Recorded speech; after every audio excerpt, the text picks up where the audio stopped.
ಪ್ರಜಾಬಲ ನ್ಯೂಸ್ಗೆ ಸ್ವಾಗತ. ಬೆಳಗಾವಿಯಲ್ಲಿ ಮಹಾರಾಷ್ಟ್ರ ಏಕೀಕರಣ ಸಮಿತಿ ಎಂಇಎಸ್ ಮುಖಂಡರ ಜೊತೆ ಸೆಲ್ಫಿ ತೆಗೆದುಕೊಂಡ ಪೊಲೀಸ್ ಸಬ್ ಇನ್ಸ್ಪೆಕ್ಟರ್ ವಿರುದ್ಧ ಕ್ರಮ ಕೈಗೊಳ್ಳಲಾಗುವುದು ಎಂದು ಗೃಹ ಸಚಿವ ಜಿ. ಪರಮೇಶ್ವರ್ ಹೇಳಿದರು. ನಗರದಲ್ಲಿ ಶನಿವಾರ ಸುದ್ದಿಗೋಷ್ಠಿಯಲ್ಲಿ ಮಾತನಾಡಿ, ಸೆಲ್ಫಿ ತೆಗೆದುಕೊಂಡ ಮಾತ್ರಕ್ಕೆ ಕನ್ನಡ ವಿರೋಧಿ ಮನಸ್ಥಿತಿ ಹೊಂದಿದ್ದಾರೆ ಎಂದು ಭಾವಿಸಲಾಗದು. ಕನ್ನಡ ನಾಡಿನ ಬದ್ಧತೆ, ತತ್ವಕ್ಕೆ ವಿರುದ್ಧವಾಗಿ ಹೋಗುವ ಯಾವುದೇ ಅಧಿಕಾರಿ ವ್ಯಕ್ತಿಯ ವಿರುದ್ಧ ಕ್ರಮ ತೆಗೆದುಕೊಳ್ಳಲಾಗುವುದು ಎಂದು ಕನ್ನಡ ನಾಡು, ನೆಲ, ಜಲ, ಭಾಷೆ, ರಕ್ಷಣೆ ವಿಷಯದಲ್ಲಿ ಯಾವುದೇ ರಾಜಿ ಆಗುವುದಿಲ್ಲ ಎಂದು ಸ್ಪಷ್ಟಪಡಿಸಿದರು.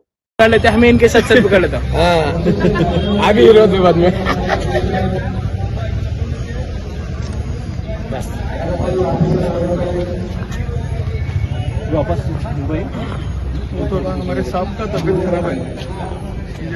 हम हमारे स्टेशन से गए थे मॉर्निंग मम्मी के नहीं सर नहीं आ रही कुछ नहीं आ रहे लोकल मूवमेंट है हमको बोलना आप मोबाइल नंबर में देता हूँ ये है ना सर ये तो 101 बार बोले नहीं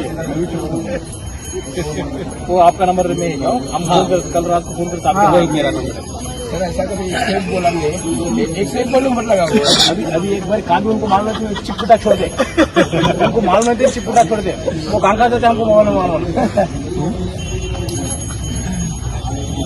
शुभ एक मिनिट मॅडम असं फक्त विज्युअल सगळे समोर बेळगाव कारवार निप्पाणी बिदर बालकीचा संयुक्त महाराज झालाच पाहिजे. बेळगाव आमच्या हक्काचे नाही कुणाच्या बापाचे. बेळगाव कारवार निप्पाणी बिदर बालकीचा संयुक्त महाराज झालाच पाहिजे. अरे कोण म्हणतंय देत नाही घेतल्याशिवाय राहत नाही. अन्यायाने कर्नाटकात डांबणाऱ्या केंद्र सरकारचा